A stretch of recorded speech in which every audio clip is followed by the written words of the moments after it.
ಹೇಳ್ತೈತೆ ನೀನೇ ರಾಜಕುಮಾರ.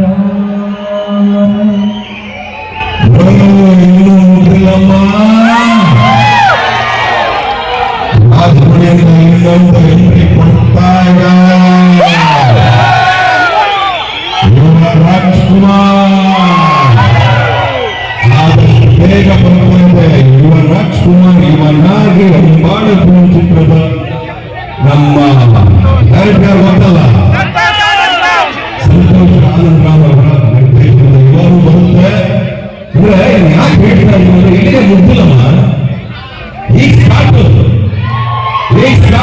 ಎಲ್ಲ ಚೆನ್ನಾಗಿರುತ್ತೆ. ಹುಡುಗಿದ್ದಾರೆ, ಬಿಡುವಿದ್ದಾನೆ ಟಿಪ್ಪಮ್ಮ ಇದ್ದಾರೆ, ನಾನು ಇದ್ದೇನೆ, ಅಣ್ಣನೂ ಇದ್ದಾರೆ, ಶರಣಮ್ಮ, ರಾಘವಮ್ಮ ಎಲ್ಲರೂ ಇದ್ದೇನೆ. ನನ್ನೆಲ್ಲರೂ ಜೊತೆ ನೀವೆಲ್ಲರೂ ಇದ್ದೀರಾ ಅನ್ನೋ ನನ್ನ ಸವಾಲಿದೆ.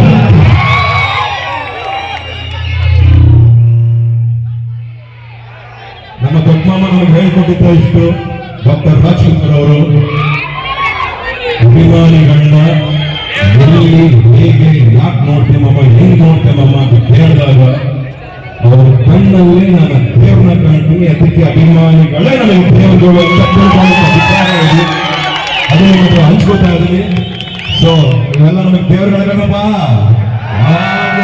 ಯಾವಾಗಲೂ ಅಷ್ಟೇ ನಮ್ಮ ಕೊನೆ ಉಸಿರುವರೆಗೂ ನಿಮಗಾಗಿ ನಾವು ಕೆಲಸ ಮಾಡ್ತೀವಿ. ನಮಗೆ ಬರೋದನ್ನ ಅನ್ಸತ್ತೆ ಸಿನಿಮಾ ನೋಡಿ ಕೇವಲ ನಮ್ಮನ್ನು ಮಾತ್ರ ನೋಡಿ, ನಮ್ಮನ್ನ ಮಾತ್ರ ಬಳಸಿ ನಾವು ಮಾತ್ರ ಇರಬೇಕು ಅಂತ ಹೇಳ್ತಾ ಇಲ್ಲ. ಒಳ್ಳೆ ಕಲಾವಿದರು ಯಾರೇ ಬರಲಿ, ಒಳ್ಳೆ ಸಿನಿಮಾ ಯಾವುದೇ ಬರಲಿ, ಯಾರೇ ಆಗಿರಲಿ, ದೈವ ನೋಡಿ, ದೈವ ಇಷ್ಟಪಡಿ, ದೈವ ಬೆಳೆಸಿ ಬಂದು ಅಂತ ಹೇಳಲಿಕ್ಕೆ